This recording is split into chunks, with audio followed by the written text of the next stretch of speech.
ഉണ്ട്. പറഞ്ഞേ ഹല്ലേലൂയ. ഇത് ആർക്കുള്ള ദൂതാന്നറിയോ? പ്രാർത്ഥനയുള്ള എല്ലാ അമ്മമാർക്കും ഉള്ള ദൂത.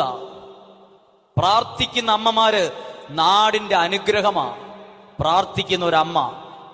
ഇനി ശ്രദ്ധിക്കണം, പ്രാർത്ഥനയുള്ള ഒരു അമ്മയുടെ പ്രത്യേകത. ഞാനൊരു ഉദാഹരണം പറയാം. എനിക്ക് പരിചയമുള്ള ഒരു അച്ഛൻ, ആ അച്ഛന്റെ കുടുംബം വലിയ സമ്പത്തുള്ള കുടുംബമാണ്. അപ്പോൾ ഈ അച്ഛന്റെ ഏറ്റവും വലിയ വിഷമം അച്ഛന്റെ ഒരു പെങ്ങളെ ഓർത്തിട്ടാണ്. കാരണം അച്ഛൻ വലിയ സാമ്പത്തികമുള്ള കുടുംബം, വലിയ വീട്, വലിയ കാറ്, വലിയ വലിയ വലിയ പേര് നിലയുള്ള അച്ഛൻ. പക്ഷെ അച്ഛന്റെ പെങ്ങളെ കല്യാണം കഴിച്ചിരിക്കുന്നത് മുക്കൊടിയൻ, പ്രശ്നക്കാരൻ, പോലീസ് കേസ് ഒക്കെയുള്ള ഒരാള്. 3 ആൺമക്കളും അവർക്ക്. ഈ മനുഷ്യൻ കുടിച്ച് കുടിച്ച് കുടിച്ച് സ്ഥലം വിറ്റു, വീട് വിറ്റു. ഇപ്പൊ താമസിക്കുന്നത് വെറും പാട്ട ഷീറ്റ് മറച്ച്, ഓല മറച്ച വീട്ടിനകത്താ താമസിച്ചുകൊണ്ടിരുന്നത്. അപ്പോൾ ഈ സ്ത്രീയോട് അച്ഛന്റെ സഹോദരങ്ങൾ ചെന്നിട്ട് പറയുവാണ്, എടി നീ അവന്റെ കൂടെ ജീവിക്കണ്ട, അവൻ ഈ കുടിച്ച് നടക്കുന്നവനാ, നിന്നെ ചിലപ്പോ കൊല്ലും രാത്രിക്ക്. ഒന്നാമത് നിനക്ക് 3 ആൺപിള്ളേരാ, ഇവന്റെ കുടിയും വേഷം കെട്ട് 1. അതുകൊണ്ട് ആങ്ങളമാരും അയൽവാസികളും ഒരുപോലെ പറഞ്ഞു, നിങ്ങൾ ഇവിടുന്ന് ഇവനെ ഉപേക്ഷിച്ച് പോ, വല്ല വിവാഹമോചനം നേടിപ്പോ. ഇനി പോയില്ലെങ്കിൽ മോളെ, ഈ 3 മക്കളും ആൺപിള്ളേരാ, കുറച്ച് വലുതാകുമ്പം ഇയാളെ പിടിച്ച് കഴുത്തിരിച്ച് കൊന്നു കളയുമെന്ന് പറഞ്ഞു. ഇയാൾ ഈ വേഷം കെട്ടിക്കൊണ്ട് നടന്നാൽ വരുന്നത്, വളർന്നു വരുന്നത്, ഉള്ളിൽ വിഷമം തട്ടി വരുന്ന ആൺപിള്ളേരാ, അയാളുടെ കാല് വലിച്ചു കീറുമെന്ന് പറഞ്ഞു. അപ്പോൾ ഈ അമ്മ പറഞ്ഞു, ഞാൻ എൻ്റെ മക്കൾക്ക് വേണ്ടി പ്രാർത്ഥിക്കുന്നുണ്ടെന്ന്. ഇത് കേട്ടവർ ചിരിച്ചുകൊണ്ട് പോയി. നാട്ടുകാർ വിധി എഴുതി, അപ്പനേക്കാൾ വലിയ കുടിയന്മാരാകും ഈ മക്കളെന്ന്. അപ്പനേക്കാൾ വലിയ കുടിയന്മാരാകും ഈ മക്കളെന്ന്. അന്ന് വർഷങ്ങൾക്ക് മുമ്പാണ് കേട്ടോ ഇത്, വർഷങ്ങൾക്ക് മുമ്പ്. അപ്പോൾ അവരുടെ വീട് ഇപ്പോഴുള്ള സ്ഥലത്തൊരു തോട്, ആ തോടിന്റെ അടുത്ത് ഒരു വീട് പോലത്തെ ഒരു സാധനം, എന്ന് പറഞ്ഞാൽ നമ്മുടെ ഇപ്പോഴത്തെ തേങ്ങാപ്പരയുടെ അത്രയും പോലും ഇല്ല. ഒരു മെഡലിന്റെ 2 സൈഡും മെടഞ്ഞ വീട്, ഓല മറച്ച വീട്.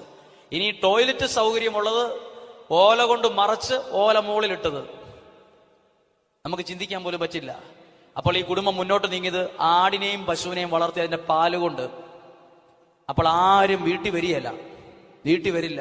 അപ്പൊ പൈസയുള്ള വലിയ വീട്, അന്നത്തെ കാലത്ത് വീടുണ്ടായിരുന്ന കുടുംബക്കാർ പറയും, അവരുടെ മക്കളോട് പറയും, ആന്റിയുടെ വീട്ടിൽ പോ മക്കളെ, ആന്റിയുടെ വീട്ടിൽ പോ മക്കളെ എന്ന് പറയുമ്പം ഈ പണമുള്ള നല്ല വീട്ടിൽ വളർന്ന മക്കള്, സ്വന്തക്കാര് പറയും, മമ്മി ഞങ്ങളൊന്നും പോവുകയല്ല അങ്ങോട്ട്. ആ വീട്ടിൽ ചെന്നാലേ അവിടെ മീനിന്റെ ഉളുമ്പ് മണമാ, പശുവിന്റെ ചാണകത്തിന്റെ മണമാ, അവിടുന്ന് ഒരു വെള്ളം പോലും കുടിക്കാൻ പറ്റില്ല, ആ പാത്രം ഇങ്ങനെയാ, കസേര ഇങ്ങനെയാ, അവിടെ ചീഞ്ഞു കിടക്കുന്നു, അതിലെ ചാണകം എല്ലാം പറഞ്ഞു വീട്ടിലാരും പോവില്ല. ഇനി കല്യാണം വിളിക്കാൻ വന്നാലുവേ മുറ്റത്ത് നിന്ന് വിളിച്ചിട്ട് വേഗം പോകും, വിളിക്കാൻ വേണ്ടി ഒരു വിളിക്കും. അപ്പോൾ ഈ മനുഷ്യൻ കള്ളു കുടിച്ച് പ്രശ്നം ഉണ്ടാക്കുമ്പോൾ ഈ മക്കളെ ഈ അമ്മ ചേർത്ത് പിടിച്ച് ഈ ഓല മറച്ച ടോയ്ലറ്റിനകത്ത് പോയിരിക്കും, ഈ മനുഷ്യൻ കാണാതിരിക്കാൻ. പാതിരാത്രി വരെ ഇയാൾ ഒന്നുറങ്ങി പൂസിന്റെ കെട്ടുവിടുന്നത് വരെ ഇതിനകത്തിരിക്കും.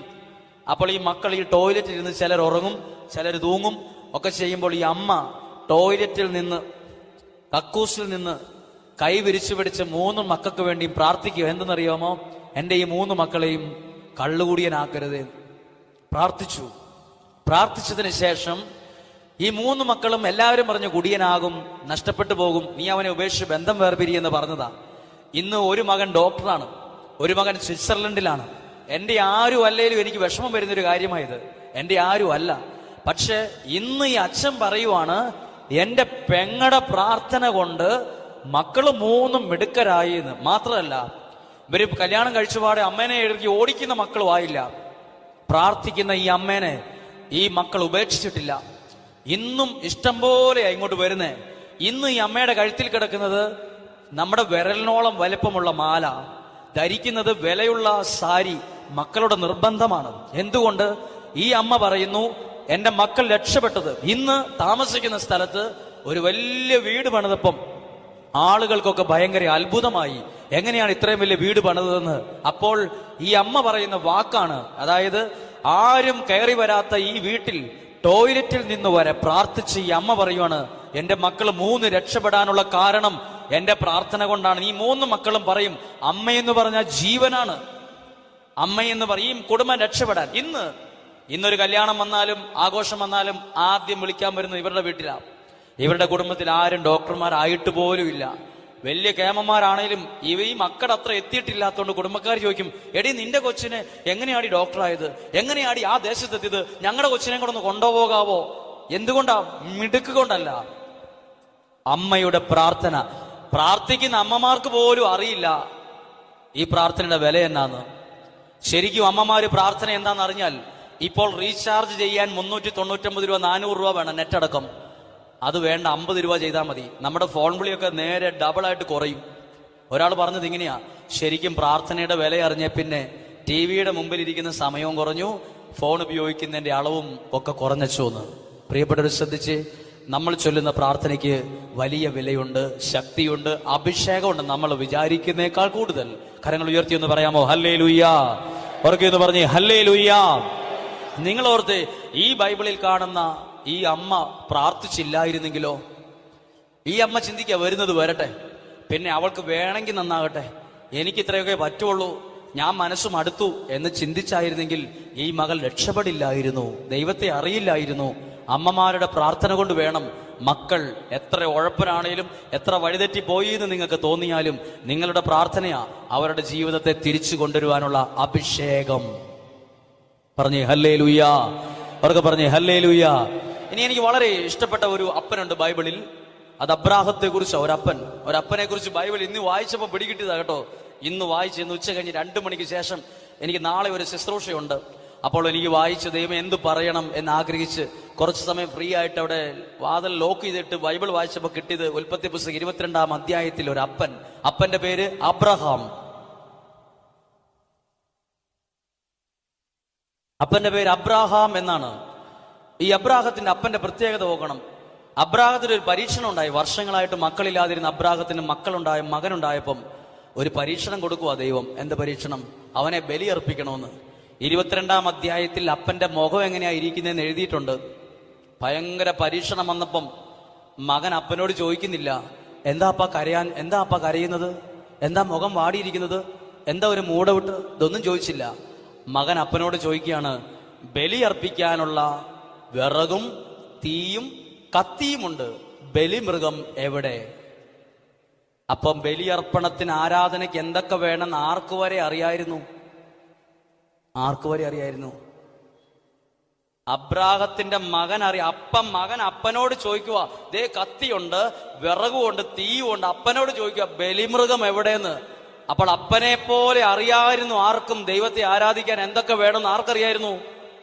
ഒരു നല്ല അപ്പം പരിചയപ്പെടുത്തി കൊടുത്തിയായിരുന്നു. മകൻ അറിയാം. അല്ലെങ്കിൽ ചോദിക്കുവോ, എന്തെങ്കിലുമൊക്കെ കാട്ടിക്കൂട്ടിയാ പോരെന്നല്ലേ അതാ ചോദിക്കുവോ? മകൻ ചോദിക്കുവോ ബലിമൃഗം എവിടെ? നമ്മുടെ മക്കൾക്ക് നന്നായിട്ട് പ്രാർത്ഥിക്കാൻ അറിയാമെന്നാണോ നിങ്ങൾ വിചാരിക്കുന്നത്? ശരിക്കും കുരിശു വരയ്ക്കാൻ പോലും അറിയാത്ത മക്കളുണ്ട്, പ്രാർത്ഥിക്കാൻ പോലും അറിയാത്തവരുണ്ട്. കാര്യം മിടുക്കന്മാരൊക്കെയാണ്, പക്ഷെ പ്രാർത്ഥിക്കാൻ അറിയില്ലാത്തവരുണ്ട്. അബ്രാഹത്തിന്റെ മകൻ അപ്പനോട് ചോദിച്ചു ബലിമൃഗം എവിടെ? കൊച്ചിന് വരെ അറിയാം എങ്ങനെയാ ബലി അർപ്പിക്കേണ്ടതെന്ന്. പറഞ്ഞേ ഹല്ലേലൂയാ. ഇവിടെ ഇരിക്കുന്ന ഓരോരുത്തരും ഉറപ്പ് വരുത്തണം, എന്റെ കൊച്ചിന് നന്നായിട്ട് ദൈവവചനം അറിയാം, പ്രാർത്ഥിക്കാൻ അറിയാം, വിശുദ്ധ കുർബാനയിൽ പങ്കെടുക്കാൻ അറിയാം, ദൈവത്തെ സ്തുതിക്കാൻ അറിയണം. ഇത് മാത്രം അറിയത്തില്ലാത്ത എന്റെ കുഴപ്പം കുറേയുണ്ട്. ലോകത്തിലുള്ള ബാക്കി എല്ലാ കാര്യങ്ങളും അറിയാം, ഈ ഒരൊറ്റ കാര്യം മാത്രം അറിയില്ല. നമ്മൾ ഏത് കാര്യവും ലോകത്തിൽ അറിയണ്ടാത്തത് മുഴുവൻ കാണാപ്പാടം അറിയാം, അറിയേണ്ടത് അതിന്റെ വാലറ്റം പോലും അറിയാനും പാടില്ല. അതാ ഏറ്റവും വലിയ പ്രശ്നം. ഈ ഒരു അപ്പനെ കുറിച്ച് ചേർത്ത് വെച്ച് ബൈബിളിൽ മറ്റൊരു അപ്പച്ചനെ കുറിച്ച് പറയുവാണ്. അതും വിശുദ്ധ മത്തായിയുടെ സുവിശേഷത്തിൽ തന്നെയാണ്. വിശുദ്ധ ഗ്രന്ഥത്തിൽ 17-ാം അധ്യായം 14-ാമത്തെ വാക്യത്തിൽ ഒന്ന് ശ്രദ്ധിച്ച്, നേരത്തെ കണ്ടത് ഒരമ്മയാണെങ്കിൽ ഇവിടെ ഒരപ്പൻ. ഈ അപ്പന് പ്രത്യേകതയുള്ള നല്ല ഒരു അപ്പച്ചനാണ്. 17-ാം അധ്യായത്തിൽ 14-ാമത്തെ കാണുന്ന അപ്പൻ ആരാന്നറിയോ? മകൻ അപസ്മാര രോഗം, സാധാരണ അപസ്മാര രോഗമല്ല. ഈ കൊച്ചിന് അപസ്മാര രോഗം വന്നാൽ തീക്കാത്ത വെള്ളത്തിനകത്ത് പോയി ചാടും. ഭയങ്കര കെയറിങ്ങാ കൊടുക്കുന്നത്. ശ്രദ്ധിച്ചില്ലെങ്കിൽ ആള് മരിച്ചു പോകും. അതുകൊണ്ട് ഈ അപ്പം ഭയങ്കര ശ്രദ്ധ കൊടുത്ത് ഇങ്ങനെ വളർത്തി. ഒരു ദിവസം ഈ മകനെ കൂട്ടിക്കൊണ്ട് ഈ അപ്പൻ ഈശോയുടെ അടുത്തേക്ക് കൊണ്ടുപോയി. ടേണിംഗ് പോയിന്റ് ആണ്.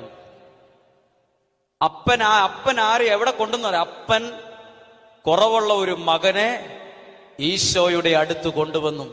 എല്ലാ അപ്പച്ചന്മാരും ചെയ്യേണ്ട ഒരു മാതൃക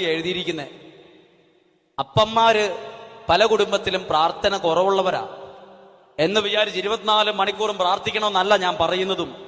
പക്ഷേ ഒരപ്പൻ വേണം, അപ്പൻ വേണം മക്കളെ ദൈവത്തിന്റെ അടുത്തേക്ക് കൊണ്ടുവരുന്നവർ.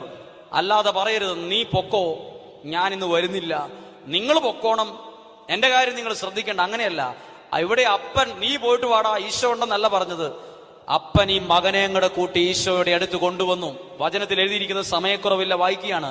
ശിഷ്യന്മാരുടെ അടുത്ത് കൊണ്ടുചെന്ന് അവർ പ്രാർത്ഥിച്ചു നോക്കി, പക്ഷെ പോയില്ല, അസുഖം മാറിയില്ലാത്തോണ്ട് ഈ അപ്പൻ മകനെ കൂട്ടിക്കൊണ്ട് ഈശോയുടെ അടുത്ത് വരികയാണ്. എന്നിട്ട് പറഞ്ഞ വാക്കിങ്ങനെയാണ്, അവനെ കൊണ്ടുവന്നു, കഴിഞ്ഞില്ല. 18-ാമത്തെ വാക്യം, യേശു അവനെ ശാസിച്ചു, പിശാച് അവനെ വിട്ടുപോയി, തൽക്ഷണം ബാലൻ സുഖം പ്രാപിച്ചു. ഇത്രയും വാക്കാണ് 18-ാമത്തെ വാക്യത്തിൽ എഴുതിയിരിക്കുന്നത്. ആരിലൂടെ? ഈ അപ്പൻ ഈ മകനെ കൊണ്ടുവന്നില്ലായിരുന്നെങ്കിലോ ഈശോയുടെ അടുത്ത് സൗഖ്യം കിട്ടാതെ പോയി തകർന്ന് നഷ്ടപ്പെട്ടു പോയേനെ. ശ്രദ്ധിച്ചേ, അപ്പന്മാര് വേണം മക്കളെ ദൈവസന്നിധിയിലേക്ക് കൊണ്ടുവരാൻ. ഇങ്ങനെ കൊണ്ടുവരാത്ത ഒരപ്പന്റെ ദുഃഖം ഞാൻ പറയാം.